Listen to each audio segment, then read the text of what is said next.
কারণ নেকির পাল্লা আর গুনার পাল্লা দুইটাই আছে। এখন কোনটা ভারী হবে কোনটা ইয়ে হবে, দুইটাই তো আছে। যার নেকির পাল্লা ভারী হয়েছে তারও তো গুনাহ আছে, এগুলোর কি উপায় হবে? তো এগুলোর উপায়ের অনেকগুলো ধারণা পাওয়া যায়। এক নম্বরে আল্লাহ তাআলা অনেক নেকি দিয়ে গুনাহগুলোকে মুছে দেওয়ার ব্যবস্থা করবেন। তারপরে কিছু কিছু আছে যে তার কিছু হাসরের ময়দানে কিছু কাফারা আদায় করার চেষ্টা করবেন, যে হাসরের ময়দানে সে নেকির আমল বেশি থাকলে, গুনাহ কম থাকলে না থাকলে আর সে নিচে ছায়া পেত, ছায়া পায় নাই, জ্বলছে সূর্যের নিচে, অনেক শাস্তি হয়ে গেছে, তো ওই গুনাহ কিছু ওইখানে সাফ হয়ে গেছে।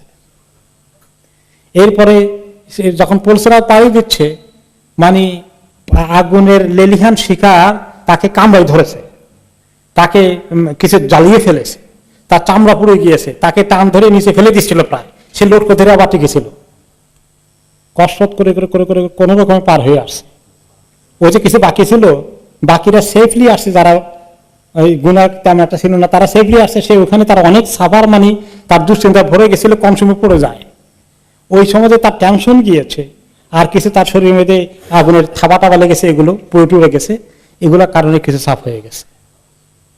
এরপরে কাউকে কাউকে আল্লাহ তাআলা মানুষের হক নষ্ট করেছে, আর বাকি আমল ঠিক আছে, তো ওই হক আরাকে আল্লাহ ডাকবেন। আমি বলছি তাফসীরের মধ্যে কয়েকদিন যে আল্লাহ তাআলা তাকে দেখাবেন, দেখো তুমি তো অনেক নেক আমল করে আসছো, একজনের একটা হক, বিরাট হক নষ্ট করেছ, এখন এটা ব্যবস্থা কি হবে? সে এখন বেকার, আল্লাহ আমার কাছে কোনো উপায় নেই।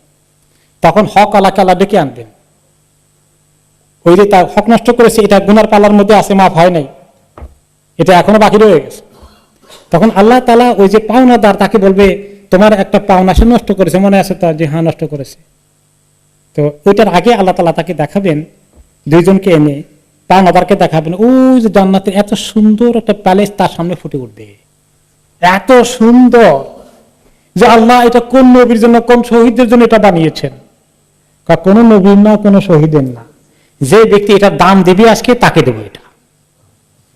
আল্লাহ আজকে দাম দিয়ে তো কেউ দুনিয়া থেকে আসতে পারি নাই, টাকা পয়সা কিচ্ছু নাই, তোমার কাছে দাম আছে।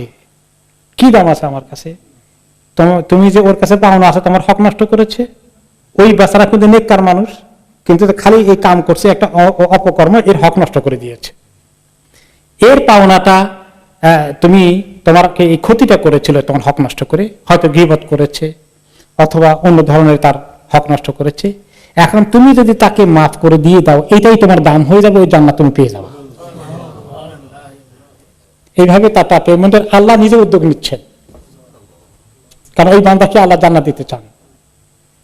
কিছু কিছু লোকের তারপরেও এগুলো দিয়ে পার হইল না, তাকে জাহান্নামে যেতে হচ্ছে। আল্লাহ মাফ করুন আমাদেরকে। জাহান্নামে কিছুদিন চলার পরে যখন ওইটা শোধ হয়ে যাবে, তখন সে জান্নাতে আসবে, নেকি থাকার কারণে জান্নাতে আসবে, কিন্তু গুনাহ তাকে জাহান্নামে যেতেই হলো।